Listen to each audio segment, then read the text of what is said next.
اللہ کہنا چاہتا میرا بہت زیادہ ذکر کرو. اللہ کا بہت زیادہ ذکر یہ کیسے ہوگا؟ یہ کیسے ممکن ہے؟ ایک بندہ حقیر سے، ایک بندہ ناچیز سے کیسے ممکن ہے کہ اللہ کا بہت زیادہ ذکر کرے؟ تو یہ سوال کیا تھا کسی نے ہمارے 11ویں امام مولا امام حسن عسکری علیہ الصلوۃ والسلام کے بارگاہ اقدس میں.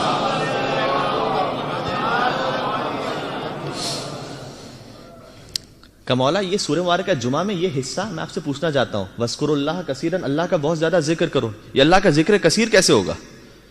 دیکھیں ہم اتنے ناچیز اور حقیر ہیں کہ اگر پروردگار عالم مثلا حضرت موسیٰ سے اللہ نے کہا کہ اے موسیٰ میرا ویسا شکر ادا کرو جیسا شکر ادا کرنے کا حق ہے، میرا بہت زیادہ شکر ادا کرو. حضرت موسیٰ نے اس وقت بھی یہ کہا تھا کہ پروردگار میں کتنا ہی شکر ادا کر لوں لیکن وہ بہت زیادہ تو نہیں ہو سکتا، اس لیے کہ ان تعدوا نعمت اللہ لا تحصوها، اگر میں نعمتوں کو شمار کرنا چاہوں تو شمار کر ہی نہیں سکتا مالک، تو میں کیسے بہت زیادہ شکر ادا کروں؟ تو اس وقت پروردگار کی وحی نازل ہوئی کہ اے موسیٰ اگر تم نے یہ دل میں احساس کر لیا کہ مجھ میں یہ طاقت نہیں ہے کہ میں اللہ کا بہت شکر ادا کر سکوں تو سمجھ جاؤ کہ تم نے ویسا شکر ادا کر دیا جیسا شکر ادا کرنے کا حق تھا. اللہ اکبر، یہ احساس تمہارے دل میں پیدا ہو گیا کہ میں کر ہی نہیں سکتا شکر. تو اب اللہ کا ذکر کیسے کریں؟ بہت زیادہ ذکر، 1000 مرتبہ سبحان اللہ کہیں، 10,000 مرتبہ اب میں یجیب پڑھیں، کیسے اللہ کا ذکر ہوگا؟ تو اس نے امام سوال کیا کہ مولا اس آیت پہ کیسے عمل ہوگا؟ تو امام نے جواب دیا کہ تم نے کیا سمجھا کہ کیا اللہ یہ چاہتا ہے کہ تمہارے عدد کو خالی بڑھائے؟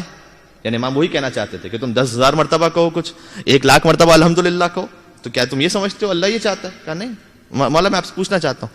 امام نے کہا کہ نہیں، اس میں اللہ یہ نہیں چاہتا ہے تم اپنے عدد کو بڑھاتے رہو. یہ جو قرآن کریم میں 11ویں امام کی حدیث، قرآن کریم میں جو اللہ کہہ رہا ہے کہ میرا بہت زیادہ ذکر کرو، یہ در حقیقت میری دادی فاطمہ زہرا سلام اللہ علیہ کی تسبیح کے بارے میں بیان کیا جا رہا ہے. آواز بلند رتبے تھے محمد و آل محمد پر.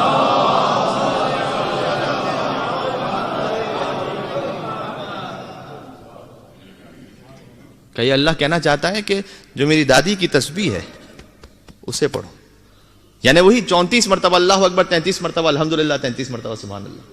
یعنی امام نے فرمایا کہ اس کا حکم اللہ نے قرآن میں دیا. دیکھیں ہے اللہ کی عبادت لیکن منسوب ہے نام فاطمہ زہرا سلام اللہ علیہ سے، بیوی کے نام سے منسوب ہے. اور اس کیونکہ ہم نے وعدہ کیا تھا کہ اگر ہو سکا تو میں اس تسبیح کے بارے میں کچھ بیان کروں گا، جو پہلی یا دوسری مجلس اس میں وعدہ کیا تھا، تو اس وقت یہ گنجائش نہیں کہ میں بہت ڈیٹیل میں جاؤں، لیکن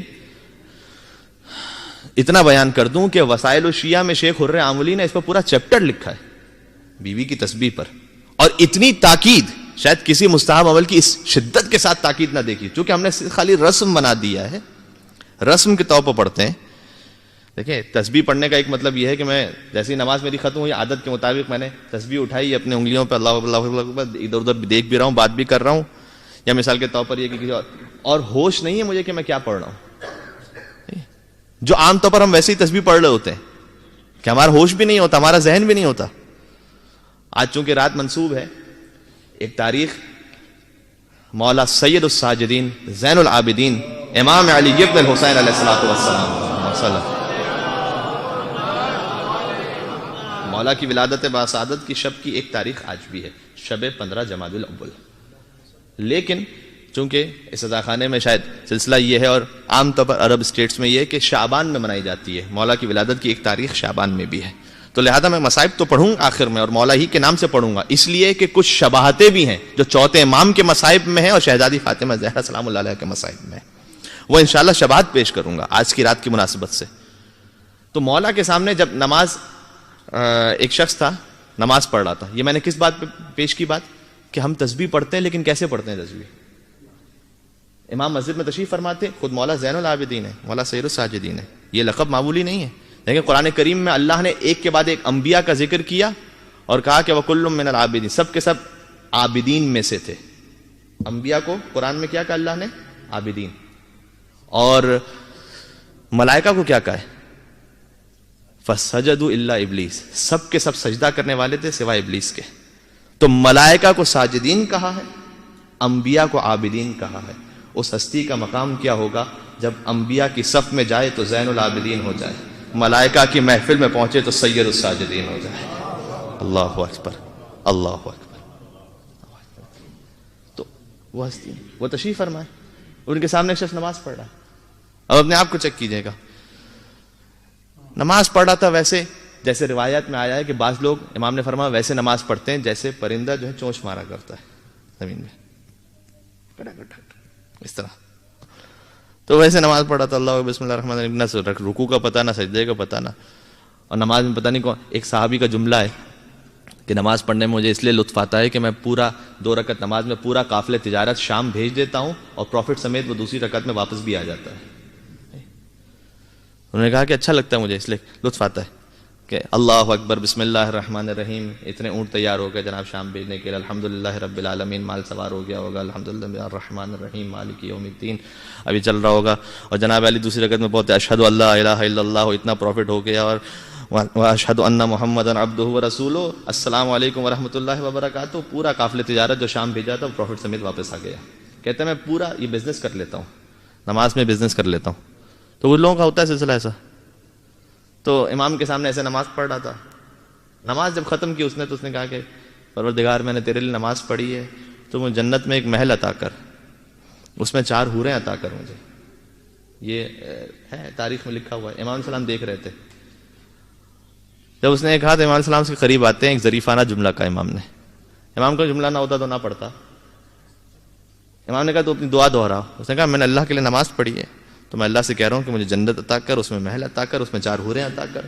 امام نے اسے دیکھا اور کہا کہ اے شخص، حق کے مہر تو اتنا کم بھیج رہا ہے اور چلا ہے 4 حوروں سے شادیاں کرنے کے لیے. حق کے مہر تو نے بھیجا ہی نہیں ہے. تو نماز پڑھ لینا، تسبیح پڑھ لینا. لوگ کہتے ہیں مولانا آپ فضائل بیان کرتے ہیں، تسبیح پڑھیں تو ایسا ہو جائے گا، رزق میں وسعت ہو جائے گی، دل کو سکون ملے گا. مولانا کرتے نہیں ہوتا ایسا. یہ سوال آج کا نہیں ہے، کسی نے امام علیہ السلام سے پوچھا تھا کہ مولا قرآن نے وعدہ کیا ہے کہ ان الصلاۃ تنہی عن الفحشاء والمنکر، نماز تو منکرات سے روکتی ہے، ہم تو نماز پڑھتے ہیں، ہم نہیں روکتے منکرات سے. ایسا کیوں ہے؟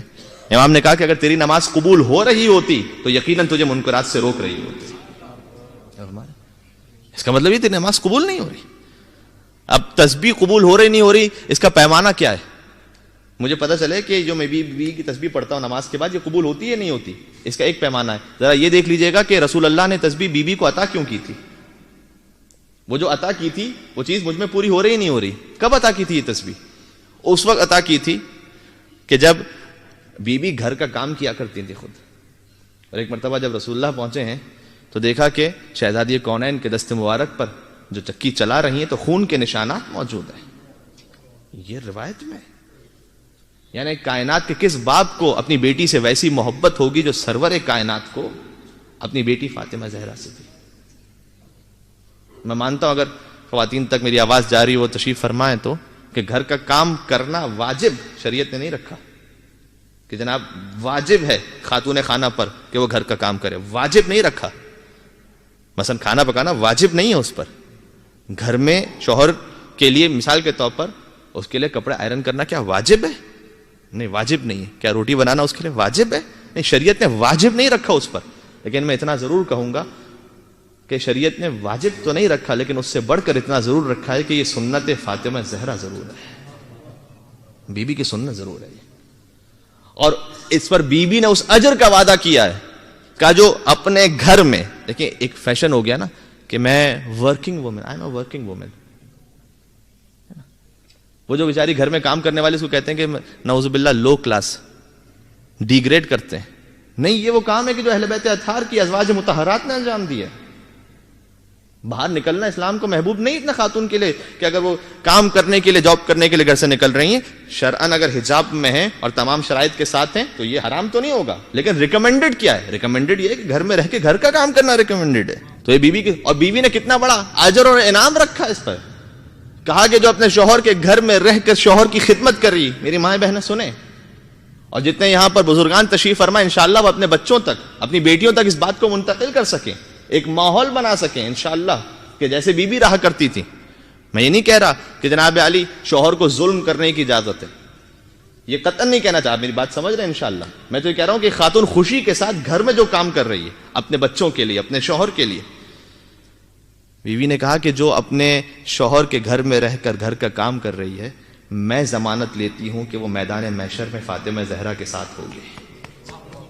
یعنی اس سے بڑھ کے اب کچھ چاہیے کسی کو؟ کہ میں ضمانت لیتی ہوں وہ میرے ساتھ ہوگی. اور جہاں بیوی ہو تو وہاں پہ نہ حساب اور کتاب کا مسئلہ، نہ جہنم کا مسئلہ، نہ پل صراط کی فکر، نہ میزان کا. یعنی آپ تصور کیجئے یہ مقام ہے. ہاں پھر شوہر کے لیے بھی کہا گیا کہ امیر المومنین وہ بھی گھر میں آتے تھے اور گھر میں ہاتھ بٹایا کرتے تھے. روایت میں موجود ہے کہ مولا ایک مرتبہ دال صاف کر رہے تھے گھر میں، یعنی فاتح خیبر علی، یہ نہیں کہ جناب اب میں فاتح خیبر بن چکا ہوں. کچھ لوگ ہوتے ہیں باہر بہت اچھے اخلاق کے، جیسے ہی گھر میں پہنچے صدام. گھر میں بڑے ادب سے باہر بڑے ادب سے احترام سے جھک کر. کیوں؟ اس سے سمجھ میں آتا ہے کہ اس کی خوش اخلاقی اللہ کے لیے نہیں ہے، اس کی خوش اخلاقی اس لیے کہ میرا بزنس اچھا ہو جائے، کسٹمر کے ساتھ اچھے اخلاق سے بات کر.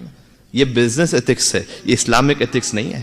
اور ہمارا آج کسٹمر کے ساتھ بدتمیزی سے بات کی، کل آئے گا نہیں، تو پھر یہ نہ سمجھنا کہ یہ قربتاً اللہ ہے، اس خوش اخلاقی پر اللہ ثواب دے گا. اگر واقعاً خوش اخلاقی ہوتی تو جو جیسے اس کے ساتھ بات ہے کہ جب گھر میں آئے تو جو شریک حیات ہے اس کے ساتھ بھی خوش اخلاقی ہونی چاہیے تھی. اس کے ساتھ اگر بس زبانی ہے تو اس کا مطلب یہ ہے کہ باہر کے بارے میں نہ زیادہ تصور کیجئے کہ باہر میں بڑا اچھا کہلاؤں، باہر بڑا خوش اخلاق کہلاؤں. یہ دیکھیے کہ گھر والے کیا کہہ رہے ہیں. اہل بیت اطہار میں گھر والوں نے سند دی ہے، گھر والوں نے ایک دوسرے کے بارے میں سند دی ہے کہ امیر المومنین نے شہزادی کونین کے لئے کہا نعم العون علی طاعت اللہ، یا رسول اللہ میں نے فاطمہ زہرا کو عبادت خداوندی میں بہترین مددگار پایا. علی نے اپنی زوجہ کے لیے سند. تو گھر میں تو بیوی کام کیا کرتی تھی.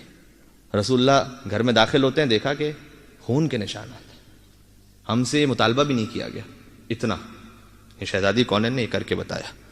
تو رسول اللہ نے دیکھا، آنکھوں سے آنسو جاری ہوئے، کچھ کہا نہیں. لیکن ایک مرتبہ امیر المومنین نے بی بی سے کہا کہ آپ اپنے بابا کے پاس جائیے اور ان سے کہیے کہ میں گھر کا کام کرتی ہوں تو تھک جاتی ہوں، تو آپ مجھے کنیز عطا فرما دیجیے.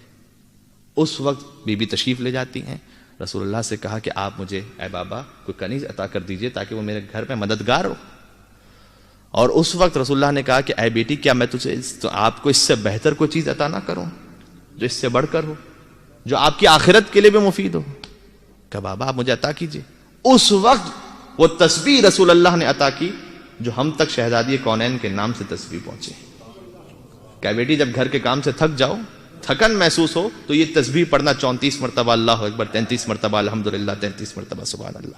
اور اب میں کیا کہہ رہا تھا، اب اگر آپ تصور کرنا چاہتے ہیں، دیکھنا چاہتے ہیں کہ میری تسبیح قبول ہوتی یا نہیں ہوتی، تو رسول اللہ نے تسبیح کیوں عطا کی تھی؟ جب تھکن میں پڑھو تو سکون محسوس ہو. اس تسبیح کو پڑھنے کے بعد اگر آپ کو سکون محسوس ہو، اس کا مطلب یہ کہ میں نے تسبیح ویسے پڑھی ہے کہ جیسے رسول اللہ چاہتے تھے.